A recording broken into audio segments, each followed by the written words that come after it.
This year's service learning activity has played a huge part in helping us make sense of what we have learned from our classes, be able to use it, and apply these learnings in the communities that we engage with. When we think about gender in relation to society, we sometimes think of gender roles and how vastly different every gender acts and behaves in response to others in the community. What we tend to overlook is the fact that these gender roles arise primarily because of our preconceived notions of what certain genders should do and act. So as members of the society, we have a role to play in putting a stop to this biased way of thinking. Through this service learning, we were able to talk about how existing gender roles and preconceptions have played a part as to how different genders perceive and practice personal hygiene and sanitation in their day-to-day lives. Men and women in general were discussed to vary greatly in the way they practice personal hygiene.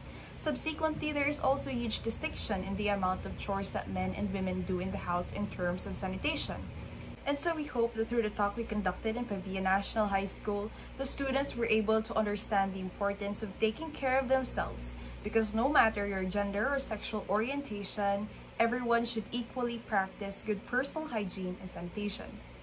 We are grateful to have undergone the experience of conducting this service learning project. Working with others in a group is not new to me, but working on a big-scale project like this was definitely a new experience for all of us. If there is one important learning I've garnered from having done this activity, it is that working in a group entails you to take initiative. Everyone has their own tasks and roles to play, so to take initiative, to step up and do your own without being reminded to do so, helps a lot to not keep the team lag behind.